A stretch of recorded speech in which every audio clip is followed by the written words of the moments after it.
MQM बल्दियाती election से मैदान छोड़कर भाग गई, जिस पर पीटीआई के रहनुमा प्रेस कॉन्फ्रेंस कर रहे हैं। एमक्यूएम मैदान छोड़कर भाग गई। इलेक्शन लड़ेंगे, तैयारियां कर रहे थे, बल्कि वो क्या नाम है उनका, मोहिद अनवर साहब जो है लियाकताबाद में पोलिंग एजेंट रिक्रूट कर रहे थे, ढूंढ रहे थे, लोगों को कह रहे थे कि भाई आ जाओ। अब मैं जरा कहानी आपको सुनाता हूँ है क्या। कहानी ये है कि इन्होंने 2022 अप्रैल में जब ये फैसला किया कि ये इनको मौका दिया था इमरान खान साहब ने नफीस होने का, कि जब ये नफासत छोड़ के वापस उसके ऑपोजिट वाली चीज़ करने के लिए चले गए, लफ्ज़ अच्छा नहीं है लेकिन नफासत का ऑपोजिट जो भी होता है आपको पता है, और ये चले गए और जाके मिल गए आसिफ जरदारी के कहने पे या उनके पैसे लेके, क्योंकि आसिफ जरदारी को हमेशा इन्होंने ही बचाया, हमेशा से। जब ये चले गए उधर, एक माहिदा इन्होंने साइन किया पीडीएम की लीडरशिप से, उसमें कोई जिक्र नहीं किया इन्होंने डिलिमिटेशन वाला, जेरी मैंडरिंग वाला, या तो उसमें करते जिक्र। दिसंबर 2021 को ये डिलिमिटेशन हुई, दिसंबर 2021 में। हमने भी बड़े एतराज़ात इस पर उठाए और हमारी आज भी रिजर्वेशंस हैं और रही हैं थ्रू आउट, और इन हजरात ने भी की, लेकिन इनको ये पता नहीं था कि जब ये छोड़ के जाएंगे तो अवाम सारी खड़ी हो जाएगी इमरान खान और तहरीक इंसाफ के साथ। तो इनको असल में कैंडिडेट नहीं मिले। 246 यूनियन काउंसिल्स में 160 या 162 ऐसे 160 कितने 43 ऐसे 80 इन्होंने कैंडिडेट लगाया। 80-82 कैंडिडेट इनकी यूनियन काउंसिल्स में, यूनियन कमेटीज में खड़े ही नहीं हुए, चेयरमैन वाइस चेयरमैन। और जहाँ खड़े हुए वहाँ पे भी इनके पास काउंसलर कोई नहीं थे, खाली खड़े, बहुत सारी सीटें खाली छोड़ दी। पकड़ दकड़ करके उन्होंने बड़ी मुश्किल से 160 की। बारिश ने इनको बचा लिया जुलाई में। उस वक्त कोई बाइकआउट की बात नहीं थी, बारिश पड़ गई, इन्होंने कहा चलो बच गए। उसके बाद दोबारा सैलाब ने बचा लिया, इन्होंने कहा जी सैलाब आ गया, नहीं होंगे। फिर पता नहीं तीसरी दफा क्या हुआ था। इस दफा इन्होंने वो पूरी कोशिश की कि जेरी मैंडरिंग के ऊपर। अब जेरी मैंडरिंग होती है, अंग्रेजी का लफ्ज है, यानी कि हल्का बंदियां गलत होती हैं। तो अगर अंग्रेजी का लफ्ज है तो किसी अंग्रेज की डेमोक्रेसी में भी होती होगी ना जेरी मैंडरिंग।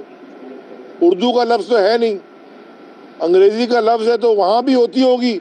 तो वहां भी इस तरह की हरकतें होती होंगी बाहर, जो कि civilized, so called civilized democracies हैं। तो वहां जो, लेकिन जेरी मैंडरिंग का मतलब ये नहीं होता कि आप मैदान छोड़ दें। मैदान इन्होंने इसलिए छोड़ा है कराची वालों कि इनके पास कैंडिडेट नहीं है। फिर भी ये खड़े थे, लेकिन जब इलेक्शन करीब आ गए और सर पे आ गए, इनको एक बात और समझ आई, कैंडिडेट तो छोड़ो, इनके पास कैंप भी नहीं है, और कैंपों में और अंदर बैठने के लिए पोलिंग एजेंट भी नहीं है। और इनके बहुत कैंडिडेट इनके हलाले के बाद हमारे पास आ गए। लियारी में इनके कैंडिडेट हमारे पास आ गए। चनेसर गोट पीछे इधर, चनेसर टाउन, तीन यूसीज के कैंडिडेट हमारे पास आ गए।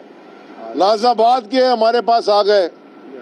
लियाकताबाद के 3 यूनियन काउंसिल के चेयरमैन हमारे पास आ गए।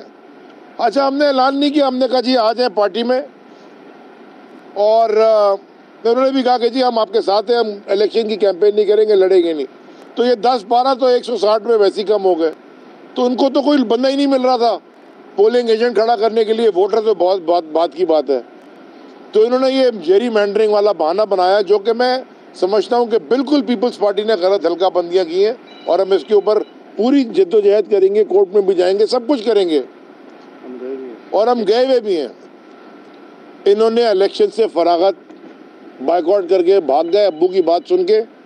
तो तहरीक इंसाफ वालों को मैं मुबारकबाद पेश करना चाहता हूँ, ख़ास तौर पे कराची के और ख़ास तौर पे हैदराबाद के तहरीक इंसाफ के चैप्टर बिलाल गफ़ार आपको और वहाँ पे रेहान राजपूत को कि इंशाअल्लाह जब सुबह का सूरज निकलेगा तो इंशाअल्लाह कल शाम मगरिब तक आपको पता चल जाएगा कि तहरीक इंसाफ इंशाअल्लाह हैदराबाद में भी और कराची में भी उस पोजीशन में होगी ज़्यादा से ज़्यादा यूनियन काउंसिल जीत के, ज़्यादा से ज़्यादा हैदराबाद के 9 टाउन और कराची के 25 टाउन में के टाउन के नाज़मीन और नायब नाज़िम भी अपने ला सके और इंशाअल्लाह इन दोनों बड़े पाकिस्तान के शहरों में, दुनिया के दूसरे तीसरे बड़े शहर में और पाकिस्तान की माशी शहर रग के शहर कराची में इंशाअल्लाह और हैदराबाद में तारीखी शहर में मेयर भी तहरीक इंसाफ का आ जाएगा। अब क्या लिखा है? हाँ, एक दो बातें उन्होंने की, ये तो मैंने अनाउंसमेंट की। मैं जरा एक बात और करना चाहता हूँ। हजरत फरमाते हैं, हजरत खालिद मकबूल सिद्दीकी साहब, उनको आमद हुई, उन्होंने फरमाया कि जी खैरात में हम दे रहे हैं, ज़कात खाने वाले खैरात में दे रहे हैं, फितरत चोरी करने वाले खैरात में दे रहे हैं।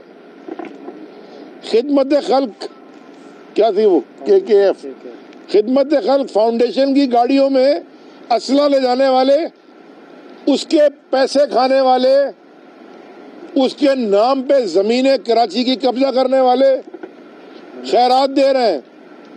खिदमत खल्क कमेटी के नाम पे मनी लॉन्ड्रिंग करने वाले तुम खैरात में दे रहे हो।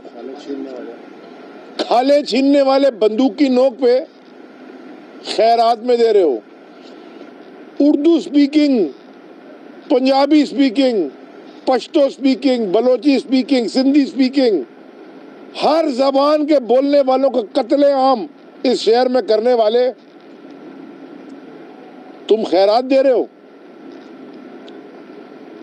1979 में तुम्हारा वजूद नहीं था, ना 1983 में तुम्हारा वजूद था, जब अफगानी साहब जमात इस्लामी के मेयर बन के आए थे, तो उस वक्त तो तुमने क्या खैरात दी थी। लेकिन मैं ये याद दिला दूं कि उस वक्त जनरल ज़िया-उल हक का डिक्टेटरशिप का दौर था। तो जमात इस्लामी का जब भी मेयर आया है, और 2001 में जनरल मुशर्रफ की डिक्टेटरशिप का दौर था, तो और आपने उस वक्त तो बैकआउट किया था। उस वक्त भी जब भी मेयर आया जमात इस्लामी का, वो डिक्टेटरशिप में आया।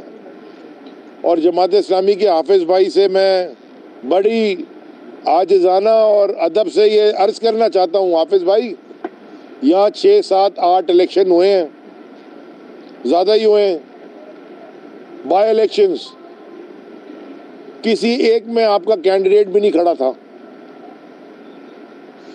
ना बाई इलेक्शन नेशनल असेंबली के, ना प्रोविंशियल असेंबली के। ये शहजाद कुरैशी इमरान इस्माइल की जब गवर्नर बने थे तो खड़ा हुआ था, तो नहीं खड़ा हुआ था ना। आलमगीर के इलेक्शन में तो नहीं खड़े हुए था कोई भी। महमूद मौलवी में के इलेक्शन में नहीं खड़े हुए। अभी इलेक्शन हुआ आफ्ताब सिद्दीकी का, जो आरिफ अलवी की सीट थी, उसमें नहीं खड़े हुए, कुरंगी में नहीं खड़े हुए, मलीर में नहीं खड़े हुए। NA 240 जो हमने बाइकआउट किया बताने के लिए कि कोई नहीं आएगा, हम नहीं लड़ेंगे, तो वहाँ भी नहीं खड़े हुए। तो आपके पास भाई अभी कैंडिडेट नहीं है सूबाई और नेशनल असेंबली के लिए, जहाँ से कानून साजी होनी है लोकल बॉडीज़ के लिए। तो आप ये जो काला कानून हमने हटाना है, तो ठीक है, आपने कैंपेन अच्छी की सोशल मीडिया पे, तो आप सोशल मीडिया पे अच्छे मेयर बने। कल इंशाल्लाह तहरीक इंसाफ का मेयर जब रात को आएगा तो फिर लग पता जाएगा सबको, और ये भी पता जाएगा इंशाल्लाह कि पाकिस्तान तहरीक इंसाफ जो इंशाल्लाह सूबाई हुकूमत भी बनाने जा रही है, और इंशाल्लाह अगली फेडरल गवर्नमेंट यानी कि इमरान खान एक्स नहीं नेक्स्ट प्राइम मिनिस्टर भी हैं, जब तीनों लेवल्स के ऊपर फेडरल, प्रोविंशियल और लोकल बॉडीज़ पे जब तहरीक इंसाफ की हुकूमत होगी, इंशाल्लाह इस काले कानून को भी हम ख़त्म करेंगे। सुप्रीम कोर्ट के अहकामात के मुताबिक आर्टिकल 140A भी इम्प्लीमेंट करेंगे, NFC के साथ साथ PFC अवार्ड भी करेंगे, पावर्स भी डिवॉल्व करेंगे ताकि जो पावर्स लोकल बॉडीज़ के लोगों को, इलेक्टेड रिप्रेजेंटेटिव्स को फाइनेंशियल पावर्स, टैक्स कलेक्शन की पावर्स, पुलिसिंग की पावर्स, हेल्थ की पावर्स, इंफ्रास्ट्रक्चर की पावर्स, वाटर बोर्ड की पावर्स, हॉस्पिटलों की पावर्स। अब्बासी शहीद हॉस्पिटल का हाल देख ले, KMC के अंदर है। ये जब सारी पावर्स मिलेगी और जब फाइनेंशियल बैकिंग भी मिलेगी सूबे से भी और फेडरल गवर्नमेंट से भी, क्योंकि वहाँ हमारी गवर्नमेंट होगी, ये कराची इंशाल्लाह तरक्की की राह पे जिस स्पीड में जाएगा और वर्ल्ड क्लास बिजनेस हब इंशाल्लाह बनेगा, जो कि कराची को कई सालों पहले बन जाना चाहिए था। खैरात में देने वालों ने इस कराची के साथ जो अशर किया, बंदे अपने मार के चोरी के पैसों पे झंडा किसी के कफन पे डाल के ओन कर लिया खुद ही मार के और कह दिया जी एजेंसी ने मारा है।